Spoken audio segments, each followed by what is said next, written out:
afternoon and welcome to Across the Fence. I'm Jolie Whitney. Today we're bringing you a love story. We begin with a question. How do you think of a forest? As a museum, a pristine preserve of what once was, or do you think of a forest as a resource, a source to be tapped as needs be, a kind of literal plant that produces timber, food, and fuel? Or maybe you're more of a tourist, content to visit, have some fun, and move on. How to Love a Forest comes out on September 10th. It's published by Broadleaf Books, an imprint of 1517 Media. The author is award-winning forester, a self-styled radical, local social media star, newspaper columnist, and, as I learned a minute ago, a member of a punk band. On our program, Ethan Tapper is a longtime visitor, a friend, and the person we turn to when we want to talk trees. It's great to have you with us. Thanks so much for having me. And this isn't one of our questions coming up, so I have to ask, what do you play in your punk band? I play guitar and I sing. Absolutely, great. And in our description of you, we described you as kind of a radical, and that kind of comes through in the book a little bit. It's not just because of your punk credentials. Can you tell us why you say that? You know, I think a lot of the book is about exploring this radical idea of what it means to love a forest. Now, you might think that might mean we should leave forests alone and just sort of let nature take its course. But actually, what I talk about a lot in the book is that our forests are really struggling, and they're facing all of these harmful legacies of the past, these challenges of the present, and this uncertain future. And what we need to do is to help them. And that contains, a lot of different things. It might mean cutting trees, which to think that cutting a tree could be something that's positive for a forest is kind of a radical idea. And you say you're a self-described radical even before it comes to forestry. Can you tell me kind of how that process started? Well, I just think that I like to think about these issues in a broader way. Sometimes it's sort of radical to think about, instead of dealing with, like, maybe in my field, how forestry is practiced, how we've traditionally done things, to think about how we can reimagine forests, how we can reimagine what it means to care for them, and sort of turn over and reimagine a lot of these practices that are commonplace. And turn them into something that's maybe more appropriate or more helpful to our ecosystems. And the subtitle of your book is it's quite beautiful. It's The Bittersweet Work of Tending a Changing World, and you kind of describe that early on in the book with a couple of sugar maples and a beech tree. And I've read a little bit of the book myself, and while it sounds like it handles some more radical topics, it definitely doesn't sound very radical to me. So can you tell me a little bit more about that process? I think it's the simplest thing in the world, really. We just live in this place.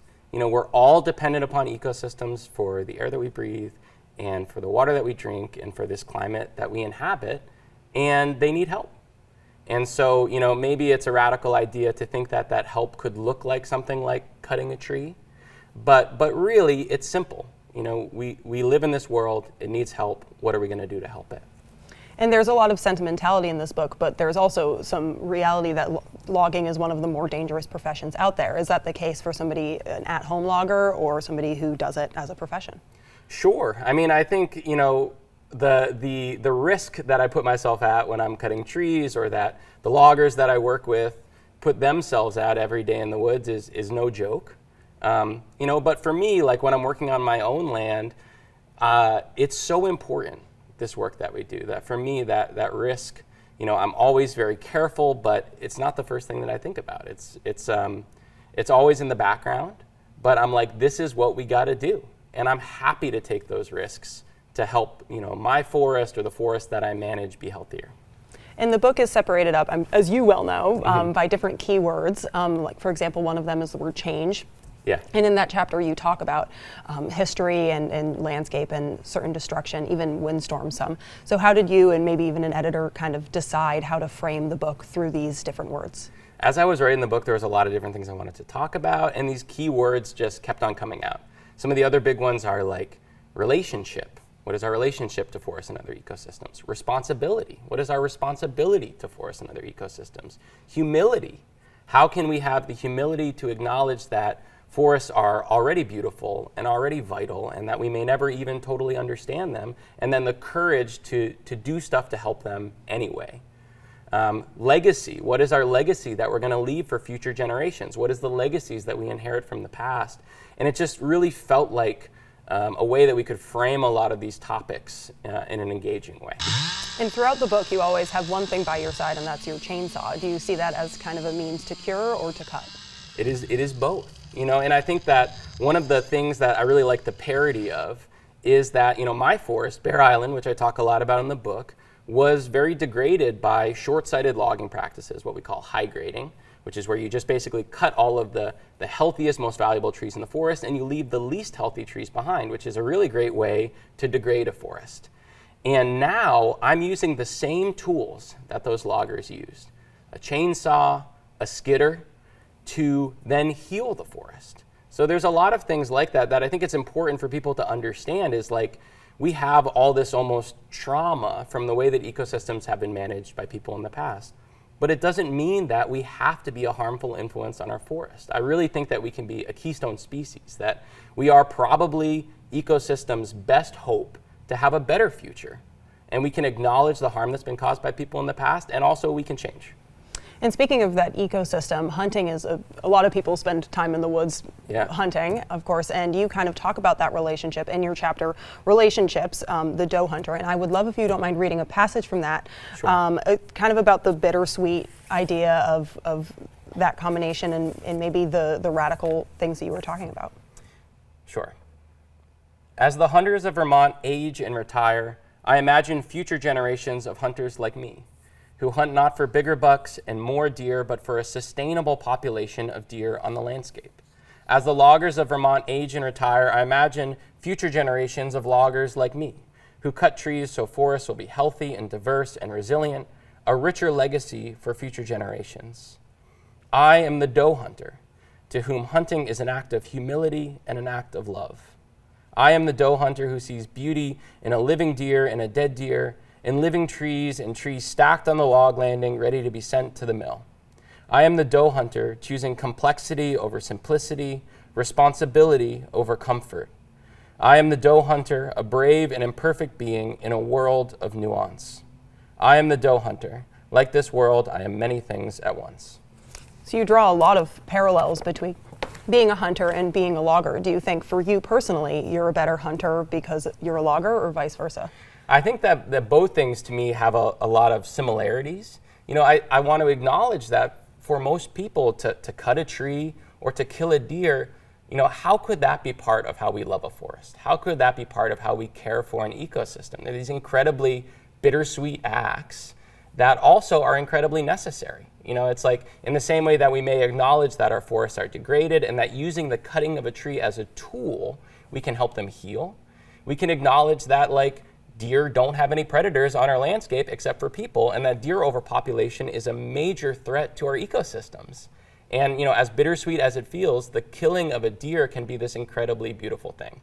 But for both of those things, there are hunters and there are loggers who are doing such amazing work and are really helping our ecosystems. And also, I'm really interested in seeing future generations of hunters and future generations of loggers who are not just killing trees, not just killing deer, but who are doing those things with a more holistic understanding of let's not have the most deer we possibly can. Let's have a sustainable relationship, a sustainable population of deer in our landscape. Let's not cut the biggest trees that we find. Let's see how we can use logging as a tool to benefit our ecosystems. And it sounds like there aren't just parallels between being a logger and a hunter, but also even in the outcome to maintaining a forest. It sounds like helping maintain deer population is an important part of forest management. Incredibly vital. And I think that, one thing with this book that I try to do is it's a love letter to forests. It's a love letter to my land, Bear Island. I want people to see how much I love these things and how I care for them intrinsically. It's not just about what I can take from them. It's really this relationship that I have with them where I will do anything necessary to help them. And then I want people to understand how when I do these counterintuitive things, like cutting a tree, like killing a deer, how that's an expression of that love. And now let's talk about Bear Island. You've mentioned it a couple times. It's not actually an island, though I suppose it might feel like that. It's a 175-acre parcel of land where you live and work. So can you tell me a little bit about Bear Island and what it means to you? Bear Island was such a cool catalyst for a lot of the ideas that I talk about in the book because I bought it in 2017. And when I first walked there, my impression was there are no healthy trees here because it had been high graded, because it had been so degraded. It had a really bad infestation of non-native invasive plants. deer overpopulation, all these skid trails and roads that were rutted and eroding, and it just seemed like a forest that had every problem that a forest could have. And I had to ask myself if it would be a greater act of compassion toward this forest to leave it alone and to just let it suffer, or to do everything that I could to make it healthy again. And over the last even just 7 years, as I've managed it and I've done all these sort of like bittersweet and counterintuitive things, I've seen it change so dramatically for the better. And so now I really see it as a symbol of what is possible, which is, a symbol of what we can do if we take action, and if we take responsibility for the ecosystems that we have and say, okay, these things that I have to do, maybe they make me a little uncomfortable, but what if I do them anyway? And what if I really, really ask the question of what does it mean to love a forest? And you mentioned these uncomfortable and radical things, and more than just cutting a tree, which you've already mentioned. What does that look like, especially for Bear Island? Cutting a tree, killing deer. One thing that I talk about in a chapter about biodiversity is like using herbicide on non-native invasive plants, which is incredibly confusing and doesn't make any sense to a lot of people who love forests, but also is probably our only hope to protect our biodiversity from these non-native invasive plants, which are this existential threat to our ecosystems, and something that basically all the conservation organizations in Vermont use as a tool. So all of those things, I want to acknowledge that they're very confusing and counterintuitive, and all of those things to me, sort of the more confusing they are, the more radical they seemed, the more radical expressions of love for my forest. And we're almost out of time, but one more thing about Bear Island. Do you think of a forest as a garden that needs to be tended and you'll always have to take care of it? Or at some point, do you think your work with Bear Island and its conservation will be done? I think that, if we're clear-eyed about the future that we're moving into, that our ecosystems are always going to need a little bit of help. And that's okay, but I really look forward to a time when Bear Island needs less help, and when I can work on it and manage it, and within the context of a really healthy, vibrant ecosystem again. All right, thank you so much for joining us today. Thank you very much. And you can find How to Love a Forest at any of your local libraries or wherever you get books. And that takes care of our program for today. My thanks and love to everyone at WCAX who makes our program possible. I'm Jolie Whitney. Have a good one.